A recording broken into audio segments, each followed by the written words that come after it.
Today I want to discuss a topic that comes up a lot in random discussion, and that, as from the title of the video, is very, very broad. I want to talk about what makes a good truck and what is the best truck out there. Yes, I know, like I said, it's a very broad topic, and there are a lot of different truck manufacturers, a lot of different years, a lot of different competitors going at the same goal of making the best truck. And you have a lot of different opinions out there as to who does have this elusive best truck. You have the torque wars of the diesel trucks, your Cummins, your Powerstroke, and your Duramax, going at it to see who has the most powerful truck. Every year, everybody updates their vehicles and tries to make them better and better than everybody else's, and it just goes back and forth. It's sort of annoying, but that's just the way it is. And so you have that battle. You have off-road battles. So which company has the best off-road truck? Which company has the most comfortable truck? Which truck can pull the most? You just have so many different factors into what people deem as good trucks and the best truck. So, coming at this topic, it's a very hard question to answer. What is the best truck? And you've probably heard this said before, but it really has to do with your needs. And that's sort of what I want to talk about, is that different needs give you different trucks that fit those needs. So let's just go through a couple of scenarios as to where this could apply. So say you are a landscape company owner. Small landscape company, maybe 2 or 3 trucks out there, going around mowing lawns, pulling a utility trailer. What is the best truck for that scenario? Well, there's even more things to factor than what you do. I mean, where are you financially? Did you just start out in the business? Or have you been a few years down the road and you have some capital? What's your scenario? There's a lot of people who are driving 1,500 gassers, pulling heavy equipment trailers like that, abusing them because that's what they can afford. And at the same time, there are people pulling around with brand new trucks. It really just has to do with your specific scenario. So you have those type of things, like what kind of job you do, where you are in that job. If you just started out, then maybe you don't own a company that has to have a truck. Maybe it's just a personal vehicle. It's going around, maybe pulling a trailer on the weekends, a boat, or a camper. What do you need for that scenario? How far are you going? I mean, if you're going all the way across the country, you probably need a brand new truck, because you don't want to get stranded in the middle of nowhere. But if you're just putzing around in town, an old beater will do just fine. I mean, it completely depends on your scenario as to what kind of truck is best, and even what company is best. Different companies offer different packages. So, that being said, I don't think there is a good way to briefly answer that question. I think the only way that we can answer that question is personal opinion. It really is. And so the rest of this video is going to be purely opinion, and what I've seen in trucks, and what I enjoy, and what I do, and where I, let's see, yeah, just personal opinion.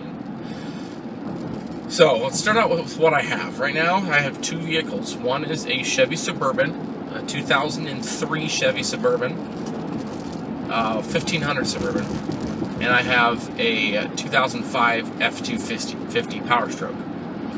Both four-wheel drive, and both with roughly the same amount of miles. The Suburban has 160,000, and the truck has just over 200,000. And so that's sort of my scenario right now. But what do I do with my vehicles? So the Suburban, it hauls people, like to church on the weekends, stuff like that. It has only towed a small trailer once in my possession. It's been in my possession. The truck, however, doesn't do as much. For a while now, it's just been sitting. I drive it on the weekends, just around camp. And what its job is going to be is in May when I move, it's going to pull my 8.5 by 16 enclosed trailer, tandem axle enclosed trailer, with all our stuff in it, back to Wyoming. So it serves its purpose, but it's not like it's my job to drive my truck every day. I would love it if it was, but it's not. That's not what I do. And so I don't need, right now, I don't need the top-of-the-line vehicle to be reliable. Now, I want to make sure that it's not so junky that I can't trust it going across the country once a year pulling a trailer. I want to be able to trust it. So that's sort of my scenario. So now for personal taste. Personal taste in a truck. And if you've watched my videos, you know pretty well what I would choose if I had the opportunity. I would choose a Ram 3500. Single rear wheel, 4-door, long bed. If I could have it, I'd have the Laramie package, and I would have the 6-speed manual transmission. That's what I would choose, personally. There's a Ram right over there in that guy's driveway. Cummins. That's what I would choose. Personal opinion, and let me share with you why I would choose that. Number one is because of the Cummins. The 6.7 Cummins has been around for a long time now. They've had enough time to get the kinks out of it, and it's a very reliable engine. And there's a lot of things going well for it in that scenario. Also, the body, right now, the body of that truck is not a new body. And what I mean by that is that body style has been out since, I believe, 2010. So the body style is tested. There's not recalls on it. It's not going to fall apart on me. None of that. When you look at the Chevy and the Ford is a brand new body, older engine. The Chevy is a newer body with a brand new engine. So, to me, the best scenario is the Cummins, because Cummins does their own thing and just does engines. They know engines really well. Ford and Chevy are the ones that make the Duramax and the Power Stroke in-house, and they don't have as much experience. Now, I'm not saying they're bad engines. I'm just saying that they don't have as much experience as the Cummins does. So that's why I'm sort of leaning that direction. All three are great trucks. But for how I see it, that's what I would prefer. Someone else may prefer a different scenario. That's perfectly fine. We don't have to agree. You buy what you want, I'll buy what I want, and I'll be happy. Now we move down to the 1500. What would I choose for a 1500? That's a good question. I've always been a Chevy guy growing up. My first truck was a Chevy Z71, a 1996 Chevy. Well, actually, it was a GMC, but whatever.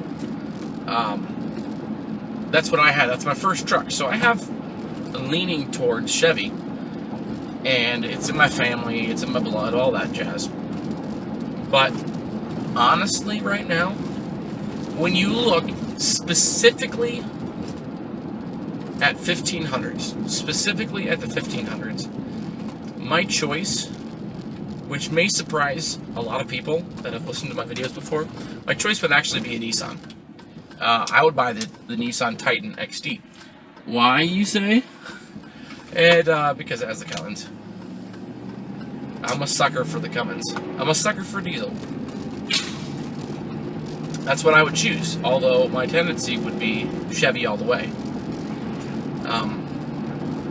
And if we go even further down right now, if we go all the way down to mid-size small pickup trucks they're like the Tacoma and the Colorado and those vehicles, I would choose the Colorado. Hands down, not even a question. Because it has the mini dirtbacks. I think it's awesome. I think it's a great engine. The truck gets great gas mileage, fuel economy rather, and it's just a good little truck. So, all this again is opinion, and I'm going to end the video there by saying